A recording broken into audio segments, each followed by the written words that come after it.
Kataon na muli kaming mag-aaral ng iyong mga salita at muli mo, Panginoon, ibukas sa amin ang iyong kabutihan, ang iyong katapatan. At Lord, sa pamamagitan ng Banal na Espiritu, siyang patuloy na magturo sa aming kalagitnaan. Father, we ask for the Holy Spirit to speak us. You are our speaker and preacher for this morning. At Panginoon, hayaan mo po ang mga puso namin ay maging bukas sa iyong mga salita. At lalo tigit, napakahalaga ng aming mga pag-uusapan ngayon, right standing with you. At alam namin, Panginoon, na ang mga bagay na ituturo mo sa amin magpapatibay ng aming pananampalataya at pagtitiwala sa inyo. Kaya salamat sa iyong gagawin, Lord. Salamat sa patuloy na pagpapala pa. Tulungan mo rin po ang iyong abang lingkod. Patuloy ka magpala sa amin. At patuloy mo kuryusin ang aming mga puso't isipan at kung ano man yung mga kaabalahan na gumugulo sa aming mga isipan ay amin po, Panginoon, na ibinagkakatiwala sa inyo. At patuloy namin, Lord, na ibinubukas ang aming mga puso't isipan sa iyong pagtutuwid at pagliliwanag sa bawat isa sa amin. Salamat sa iyong gagawin, Lord, sa ngalan ni Jesus. Amen and amen. Makakaupo na po tayo. And then, good morning po. At kung may mga bago po tayo dyan, mga bisita, masaya po kaming nakasama kayo sa umagang ito. So, sa pagpapatuloy po ng ating aralin dito sa Romans chapter 3, and then we are verses 27 to 31. So, last time we are talking about the heart of the Bible.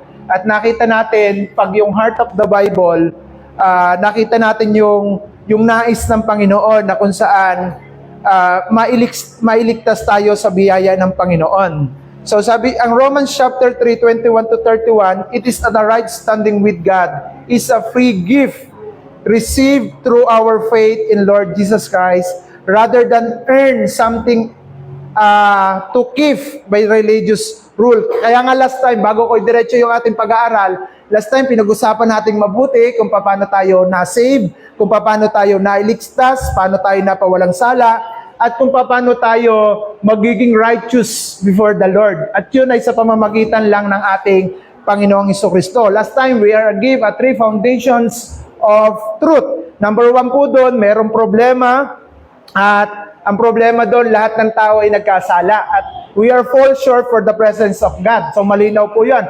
And then second pillars of truth na dapat nating makita, gumawa ang Diyos ng kapamaraanan. At ito ay ang ating Panginoong Jesucristo. That is the solutions of our Lord Jesus Christ. Kaya napakasarap isipin na kahit tayo ay makasalanan, kahit tayo ay nagkukulang, naandyan ng ating Panginoon. Katulad kanina ng Sunday School natin, we are connected. This message for this morning na talagang dapat malinaw sa atin kung paano tayo nailigtas at bakit tayo naging anak ng Diyos. It is the way we faith in Christ Jesus Christ. And then lastly, yung response at saka yung katugunan ng ating Panginoon, dapat nating makita ano ang ating magiging kalagayan kung hindi tumugon ng ating Panginoon.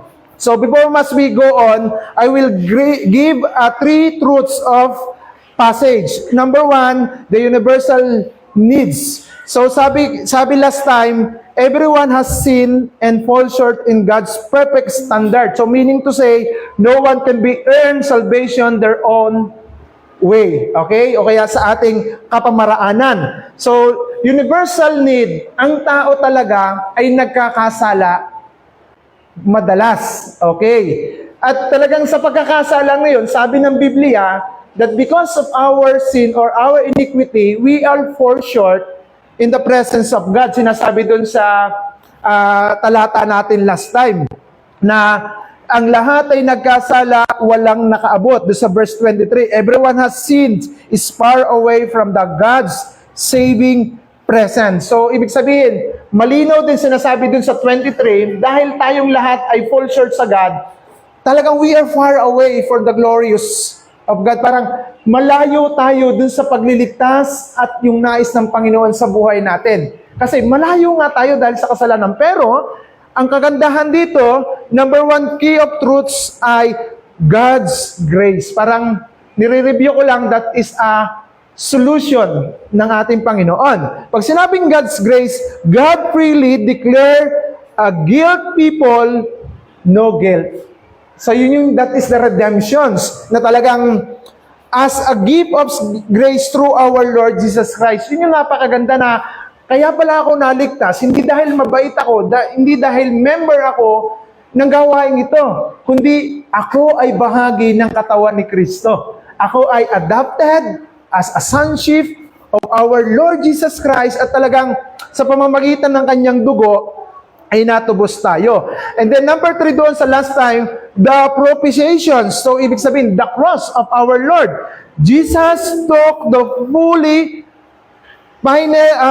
penalty of the human sin, providing the gods in both completely fair or just. Yung sinasabi ko sa inyo, who forgive, who justifier. Parang si Jesus ang pinaka-representative natin sa God the Father para hindi tingnan yung ating pagkukulang. Yung kamatayan niya dun sa cross, ang siyang nag-justify sa atin. That's called justification. That's because Christ died on the cross, in the 3rd days, He rose again. Napakahalaga po nun. Justify to those who are in Jesus. Yun po yung dapat nating makita. Na-justify tayo dahil sa ating Panginoong Jesucristo. Looking forward in verse 27. Verse 27 tayo. Tingnan natin ang talata. Kaya ano ngayon ang ating ipagmamalaki? Ang sabi ng talata kanina, wala. Kaya ang sabi dyan, them is a boasting, it is excluded because what law? The law that requires works? No. Because of the law that requires faith.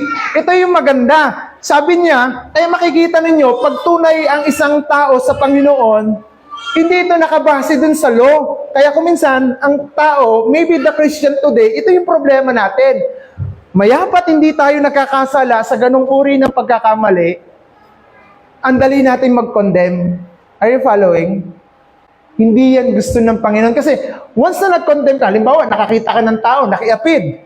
Ayon sa law, huwag ka makiapid. Sabi niya doon. Pag nakita mo yung tao na yun, nakiapid, alam mo, anong ginagawa mo? Nagja-judge ka. Kaya nga sabi niya dito, because of what law? The law that requires works? No. Kaya nga, lahat tayo fall short sa God. Kaya ang sinasabi ng ating aralin ngayon, no boasting, because the salvation cannot be earned by the good deeds or the strict rules of the human pride. Hindi po yun doon. Kasi yung boastings are completely removing that because Christ died for us. Nakukuha nyo? Wala na yung yabang. Kaya nga kung minsan, although hindi tayo nagkakamali sa ganung uri ng kasalanan, madali na tayo mga tol. Ay, hindi ako katulad niya. Remember dun sa kwento ni Jesus Christ? Yung publikano at saka yung Pharisees. Pumasok yung publikano dun sa church, sa dulo lang ng pwesto, parang doon, sa sulok na yon. Bago ito naman pare, dun sa medyo labas, tinitingnan niya yung makasalanan ng tao. Sabi niya, Lord, tingnan mo ito. Tingnan mo ito. Hindi makatingin sa langit. Dinadagukan ang puso dahil siya'y makasalanan. Hindi ko katulad. That is a requirements of the law. Hindi ko katulad. Nagtatides ako, nag-aayuno ako, 3 beses sa linggo, na tumutulong ako. Yun bang gusto ng Panginoon? Na ipopronounce mo pa yung gagawin mo para masabi mong ikaw ay may connection sa Lord? Hindi dahil nare-require natin yung works of the law o kaya yung nagagawa natin yon, masasabi natin na parang tayo mas magaling na. Ipinakita ni Apostol Pablo sa mga taga-Romans, sa mga Hudyo, na hindi dyan ang basehan kung bakit ka naligtas. Kundi you are justified and redeemed that because the blood of our Lord Jesus Christ. Ulitin ko, hindi dahil sa simbahan, hindi dahil kung kanino, dahil sa relasyon natin kay Jesucristo. Kasi binali na yun eh. Kaya kung minsan, kami lang ang maliligtas. Sabi ng mga ibang religious, papasok lang dito ang liligtas. Buti sana kung mananatiling sa loob. Walang sinabi doon. Next, 28. Sabi niya dyan, kung gayon, maliwanag sa pamamagitan lang ng pananampalataya. Ayan o. The maintain that the person is justified by faith apart from the works of the law. Faith lang, faith talaga ang pinakamalinaw kung paano ang tao naligtas. Kaya, walang ipagmamalaki. Kahit ako walang ipagmamalaki sa inyo. Ang akin lang, kaya nakakatayo ako dito, habag at biyaya lang to ng Panginoon. Oh. Di ba? Yung iba, pagka mataas ang position sa religious group, parang hinahalik-halikan pa yung mga kamay. Napakahalaga nung kanyang basbas. Di ba? Kaya kung minsan gusto ko ituro sa inyo mga kapatid, yung panalangin ninyo, as long as you are connected in Jesus, very powerful. Kuha nyo? Hindi, patawag natin si pastor para mabuhay itong patay na ko. Pag hindi kalooban ng Diyos, di ko mabubuhay yun.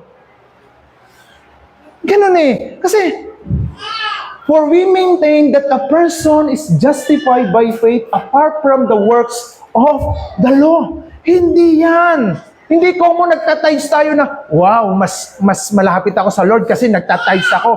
Oy, nag-a-attend ako ng ganito gayaan, mas malapit ako. Alimbawa, ako pastor, dahil ako nagpipreach ngayon, mas malapit ako sa Lord. Hindi katulad nyo. Hindi ganun yun. Biyaya lang ng Panginoon ang bawat isa sa atin. Ito, tandaan nyo itong thoughts na ito. Equally ground. God saved both the religious and non-religious people that exact the same way by faith alone. Remember this word?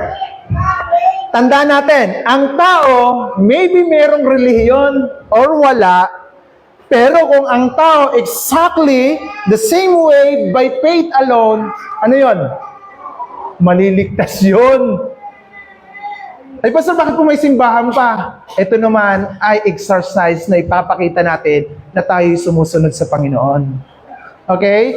Tanungin ko kayo, pag nasa bahay ba kayo, may ganito, pinapagalitan tayo.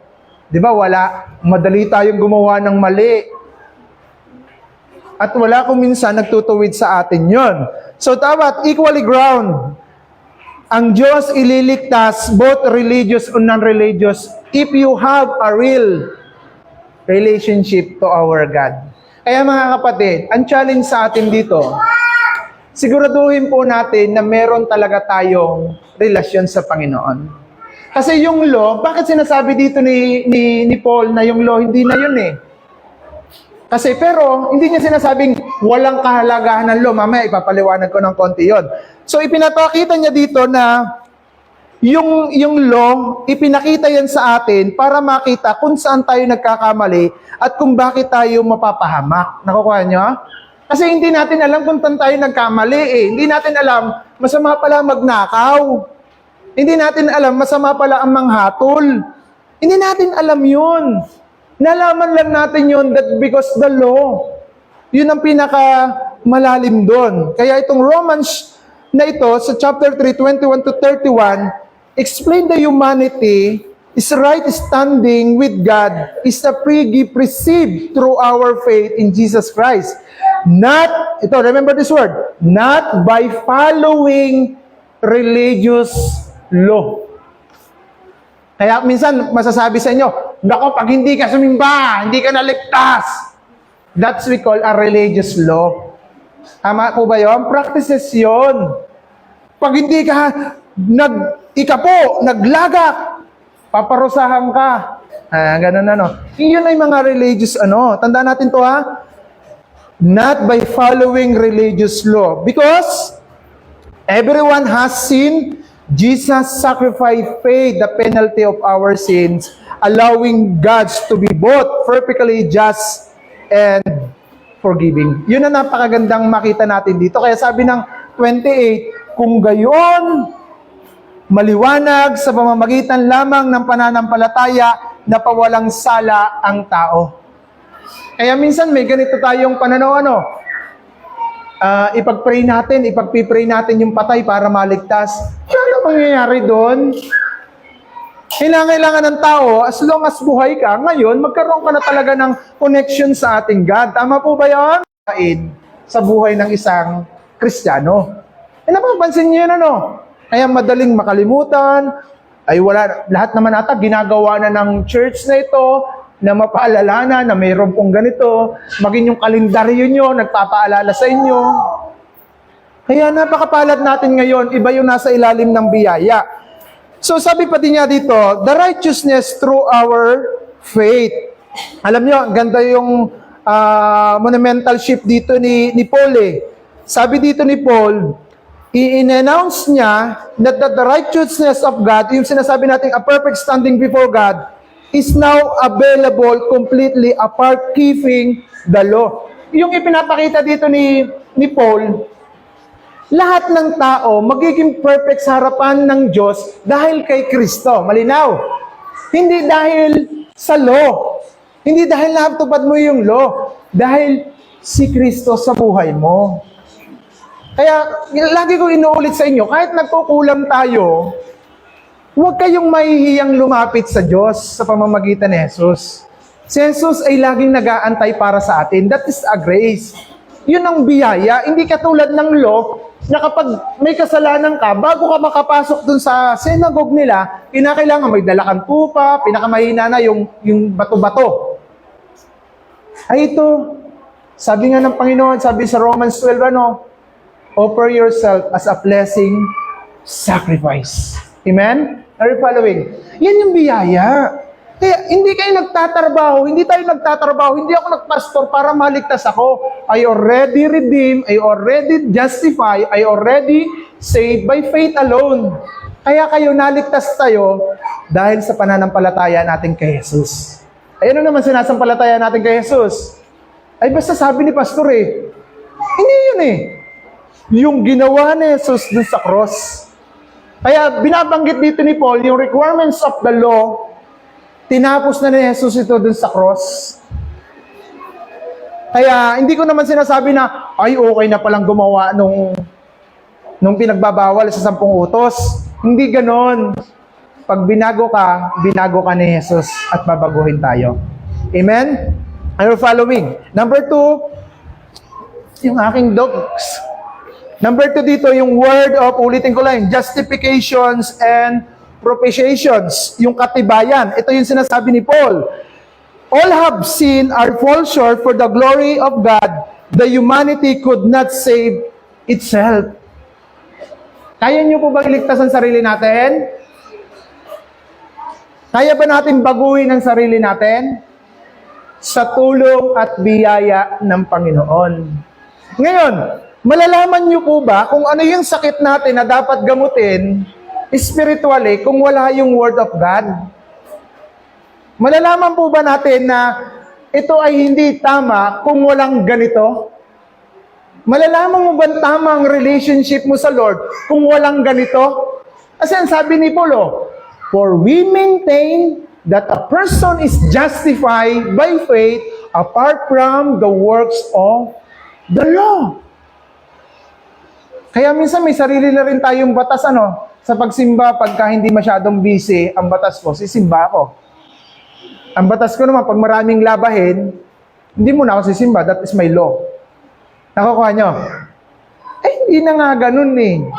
Kaya ang puso na isang Kristiyano nasa Panginoon, iniisip agad, paano ko kaya mapagsasakto o mabibigyan ng pagkakataon ang mga bagay na ito upang hindi masagasaan yung paglilingkod ko sa Panginoon. Nakukuha nyo? Minsan, nagkakaroon tayo ng alignment, gagala sana kayo Sunday. Uy, Sunday nga pala. Adjust nyo yan after ng service. Mabilis naman ang mensahe ni Pastor, 11:30, tapos naman eh. After lunch, lakad kayo. Ay, may ganong klase. Iba naman, wag na muna yan. Ako ang batas. Diba? Nakikita nyo yan? Kaya sabi nyo dyan, apart from the works of the law. Kaya lilinawan nating mabuti kung nauunawaan natin. Hindi tayo nailigtas ng ating sariling kaparaanan, pero nailigtas tayo dahil sa biyaya ng Panginoon. Next, sabi dyan, 29. Ang Diyos by Diyos lamang ng mga Hudyo? Hindi ba't ang Diyos din ng mga hintil? Oo, siya ang Diyos din ng mga hintil. So, anong ibig sabihin nito? Kasi nangyayari dito, sabi ng Diyos, ay kami lamang. That because kami ang chosen people. Kaya kanina napansin niyo dun sa ating first part, dun sa before the foundations of this world, God chose His people. Pero hindi niya sinabi na, ito lang ang pipiliin ko. Kundi ang sabi niya doon, pumili siya dahil kay Kristo. At pinili niya tayo dahil kay Kristo. Ay tayo, pinipili po ba natin si Kristo sa buhay natin? Yun ang tatanungin natin. Yan, sabi niya dyan, sa 29, or by doing, or the gods is the gods of the Jews only. Kaya iisipin nyo na mabuti, pag tama ang tinuturo ng preachers, makikita nyo doon iba yung Diyos nila sa Diyos natin. Okay. Iba yung way ng salvation sa salvation nila. Yung iba, through the philosophy, through the religious, through the good works, hindi yung tinuro ng Bible. Kaya sabi na iba, pag hindi mo nasusunod ang 10 utos ng Diyos, mapapahama ka. Sa palagay nyo, kahit ako, hindi kayo masusunod eh. Doon lang sa number 1, ibigin mo ang Diyos ng buong puso, buong isip, buong lakas, at buong kaluluwa. Kaya ba? Pagka ganun ang utos ng Panginoon, kung mahal mo talaga ang Lord, there is no reservations. Are you following? Yung law. Ang law, halimbawa, sabi ng law, tumingin ka lang sa babae na may kahalayan, hindi ka pa naimik yun tumingin ka lang, wow! Kasala na yun. At ang kabayaran ng kasalanan, ano nga po? So, patay tayo doon. Doon sa picture pa lang kaya, halimbawa yung picture, medyo porn, pag tumingin ka, kahit picture yun wow!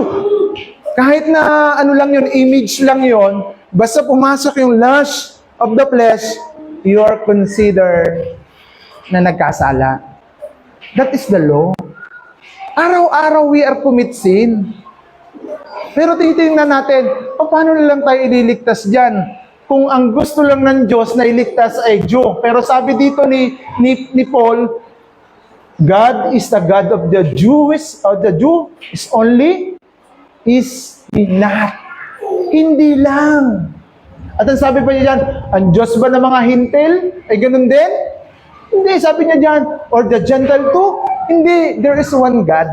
Tama, ipapakita po dyan. Verse 30, sapagkat iisa lamang ang Diyos, kapuwang tatanggapin ng mga Hudyo, mga hintil, at sa kanilang pananampalataya sa Kanya. Yan. Since there is only one God who will justify. Yan na. Binanggit na naman yung tuli. Sabi niya dyan, by faith. Hindi yung pagiging talagang physically circumcised. Hindi po yun dun eh. Ito'y tungkol doon sa pananampalataya natin. Kaya sa mga susunod na sa chapter 4, huwag kayong absent sa susunod na pag-aaral, ihahalimbawa dito si Abraham. Titingnan natin kung ano yung Abrahamic covenant about doon sa circumcised na yan. So, ibig sabihin, hindi sa tuli, kundi sa pananampalataya. Ang hindi tuli, sabi dito, through that the same faith. If ever you are Jew, if ever you are Greek or Gentile, lahat tayo maliligtas sa pamamagitan ng pananampalataya. Hindi ko sinasabi na sambahang Kristiyano lang ang pwedeng mailigtas. Taga-FMF lang. Hindi pwede yun. Pwede nga tayo hindi maligtas lahat kung hindi tayo nananampalataya kay Jesus eh. Tama? Kahit pa saan kang relihiyon, nakaanib, kung wala ka talagang pananampalataya sa Panginoon, delikado tayo doon. Kaya yung the heart of the Bible, part 2 to, makikita natin, ang plano ng Diyos, lahat tayo ay maligtas. Hindi tayo mapahama. Kasi, wala tayong ipagmamalaki. Kasi ipinakita ng puso ng Bible, God want to save all. Kaya nga doon sa Peter, hindi ko lang tanda, sabi doon, yung kamatayan ni Kristo ay sapat na. Isang beses lang yun. Once for all. So sabi pa niya dito, humanity could not save by itself. God presented Jesus Christ as propitiations of sacrifice to satisfy our God, the Father. Kaya, nasatisfy siya eh. Kaya sabi ng God Ama, kung kalulog ng tao lang, incarnation of Christ, hindi siya sa kagustuhan ng tao, kundi siya ay lalang ng Espiritu Santo, blameless. Kaya nga siya, doon sa Isaias ay isisilang ng isang berhen. Kapag sinabing berhen, wala pa doon nakaka-touch. Ibig sabihin yun ang ginawa ni Jesus. Kaya ipinakita niya yun doon para sa atin.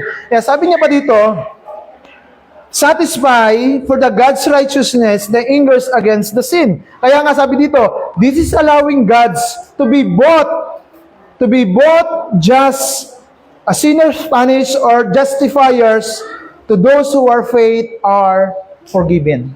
Malinaw po na. Sino daw pinatawad? Yung merong pananampalataya kay Jesus. Ngayon, tayo po ba talaga ay may faith sa God? Kasi madali pong sabihin na Christian ako. Madali po i-identity yon by our words. Pero indeed, eto ha, pag naging Christian tayo, ang inaasahan na ng Panginoon, kahit na si Paul, madadaanan natin dyan, after you are to become a real o genuine Christian, ang tinitingnan ng Panginoon sa atin, good works na. O kaya, malinaw to ha. Halimbawa, hindi ka pa ligtas, nandito ka pa. Remember this word. Nung hindi ka pa ligtas, mabait ka, no? Mabait ka, pero hindi yun sapat. Nailigtas ka lang dahil din sa cross ni Kristo, paliban doon. Nung after mo maging Christian, ang inaasahan ng God the Father sa atin, mabubuting gawa. Next time, ipapaliwanag ko yung mga good works na yan. Hindi ka gagawa ng mabuti para maligtas ka. Kundi, gumagawa ka na ngayon ng mabuti, una sa ating sarili, dahil you're already saved. Amen? Kaya nga, inaalis ng Diyos sa atin yung hindi maganda sa atin eh. Tinutulungan tayo doon. Kasi, ipinapakita niya dyan, we are justifying. Okay? So, yung may pananampalataya. Kaya yung iba, because of salvation is free from the grace of God, no one can be dragged about earning this way into the heaven. Ito yung malinaw ano. Sabi ng iba, naku, makasanlibutan kayo, hindi kayo makakapunta sa langit. Nagyayabang yun. Paano daw pupunta sa langit? What is the way? John 14:6. Ako, ang daan, ang katotohanan, ang buhay, walang makakapunta sa Ama, kundi sa pamamagitan ko. So ngayon, itong simbahan ito, magiging way ba ito? Papunta sa langit? Hindi. Sa pamamagitan pa rin ng pananampalataya. Kung naniniwala kang si Jesus ang daan, ang katotohanan at ang buhay, no one come to the Fathers except through me. Kaya mahalaga, yung salitang Christian, yung Christian at ikaw, si Christ at ikaw. Hindi ka po pwedeng, dahil hindi kayo Kristiyano, saraduhan yan, bawal sa loob ang walang kaugnayan kay Kristo. Dahil late kayo, hindi kayo pwede sa langit, lagi kayo late. Gano'n no? Sinasaraduhan ba ng pintuan? Kasi hindi nila alam ang daan, hindi nila alam yun. So, tandaan po natin, iisa lamang ang Diyos. Dapat ang itinuturo sa Jesus ang daan at ang katotohanan. Okay? Verse 31. Pinawalang saysay ba namin ang kautusan dahil sa pananampalatayang ito? Ay, maganda, no? Pinawalang saysay? Despite not at all, rather than we uphold the law. Ito na maganda. Doon sa closing natin dito, makikita natin, upholding the law. Sabi dito ni Paul concludes by the asking, this is a focus of on faith destroy the Old Testament law? Hindi po yun. Instead, does it not? Yung sinasabi niya doon. Kundi, instead, yung pananampalataya, nako-confirm ito that the law is ultimate purpose. Ano yung sinasabi? Pagkatapos ng kaligtasan sa biyaya ng Lord, ngayon, sa biyaya din ng Lord, maunawaan natin kung bakit may law. Para makita ng tao, bakit ba nagalit ng Diyos sa akin? Ano ba yung pagkukulang ng tao? Di ba? Nakuha ninyo? Sa Old Testament kasi, bakit nilipol ng Diyos ang tao sa panahon ni Noe? Ano ka naging problema doon? Ang tao bastos na sa Diyos. Sorry for my word. Pero totoo yun. Sabi nga nila kay Noe, naku, wala ka dyan kay Noe. Nasisiraan na ata ng ulo yan. Tirik ang araw. Babaha. Kita mo, gumawa pa ng malaking barko doon sa... Diyos ko, doon pa sa mataas na bundok. Ayan ang dumating. Noe. Papasukin mo naman kami at nalulunod na. Kita nyo? Christian today, that is the biggest reminder sa Apostle Paul to us. Kasi, hindi nila niwalang halaga ang law. Kundi ngayon, maging malinaw sa atin, kaya nandiyan ang law, ipinakita kung paano tayo iniligtas sa mga kasalanang meron tayo. Are you following? Nakukuha nyo? Hindi, sa halip nga'y pinagtibay pa namin ito. Para bagang ipinakita ng Lord, itong law na ito, hindi nyo kayang sundin. Amen? Kaya po ba nyo? Sino po kaya dito ang law? Ha? Wala Kaya sabi niya dito, uphold the law. Pinagtitibay ngayon. Ipinapakita ng Lord yung mga pagkukulang ng tao noon hanggang sa ngayon na kinakailangan nating maging seryoso sa ating relasyon kay Kristo. Dahil siya lamang ang tanging nagkatawang tao para ma-comply ang requirements of the law. Kaya nga sa mas malalim pa, ang bawat ibinitin ay isinumpa. Di ba? Kaya yun ang dapat nating makita mga kapatid. Unawain natin ang puso ng Bible. You're already redeemed, already redemption, we are already justification, but because the blood of our Lord Jesus Christ. Kaya mga kapatid, sa bawat panahon at oras ng buhay natin, huwag natin iisang tabi o babaliwalain yung Panginoon sa buhay natin. Siya yung gumawa ng pinakamahalagang bagay sa buhay natin. Although, sabihin na natin, mayaman na tayo, okay na ang buhay natin. Yan ba ay sapat para makapasok ka sa langit? Huwag mo sabihing mabait ka. Huwag mo sabihing magalang ka. Doon pa nga lang sa sinapupunan ng ating anak, sabi ng law makasalanan na tayo. At no one can be righteous, sabi niya doon. Kaya pinapakita ng Biblia dito, sa verse 27, what then can be boast about? Ano yung pinagmamalaki ninyo? Bakit hindi kayong sumunod ng Diyos? Parang sa panahon kasi ngayon, pansinin nyo rin po kung gaano tayo kayabang.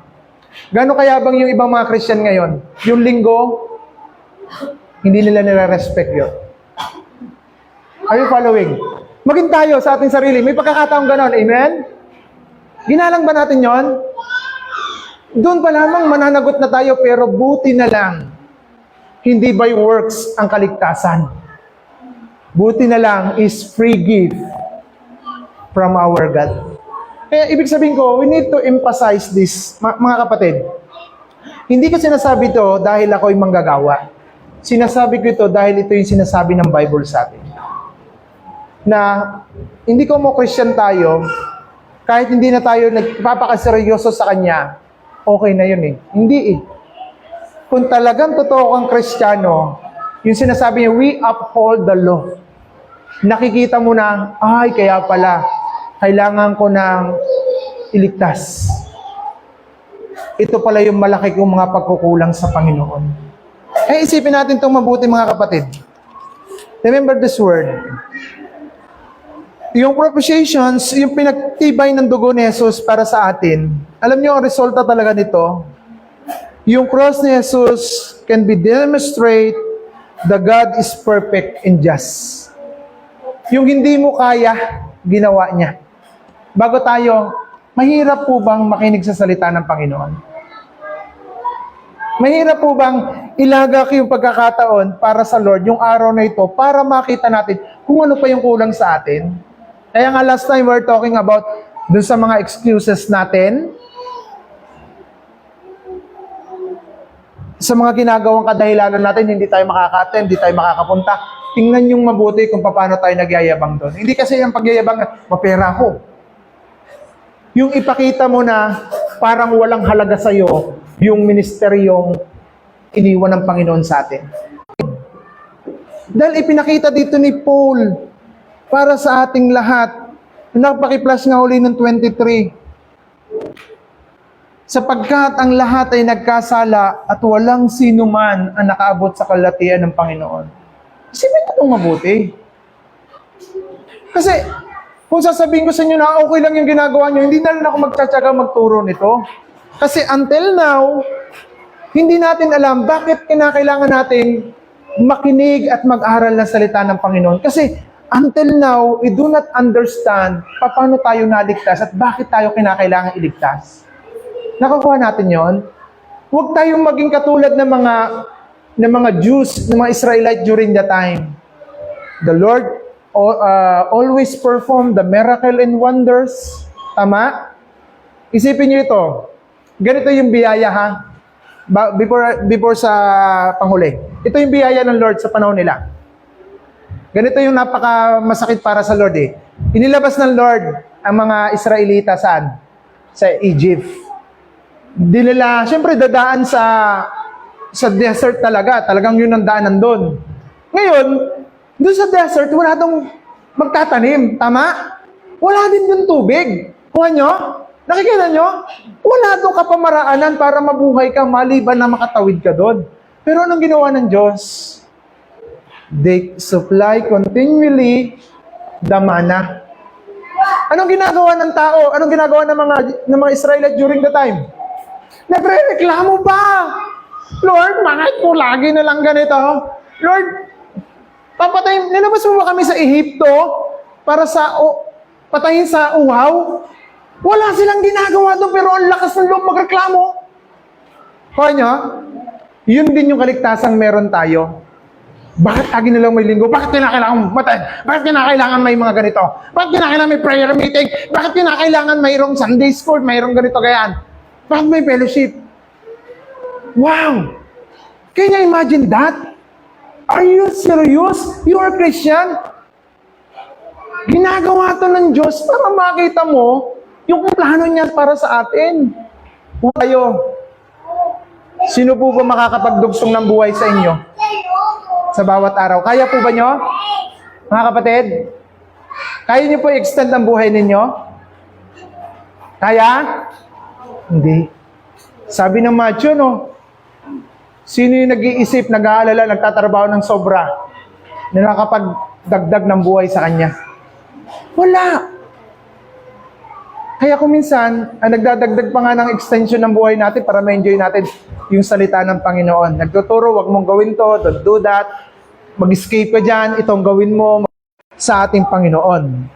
But the heart of the Bible, we are saved internally by the grace of God through our faith in Jesus Christ. Yun yung napakagandang plano ng Panginoon. At wag natin sasabihin na, mo under grace tayo, sasamantalayin na natin ang paggawa ng mali. O kaya sasamantalayin na natin ang hindi pagpapalaga sa mga gawain ng Panginoon. Hindi yung, wag kayong masanay doon.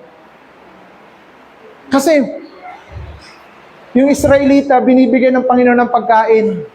May instruction, tama? May instruction? May instruction ba bago kumain?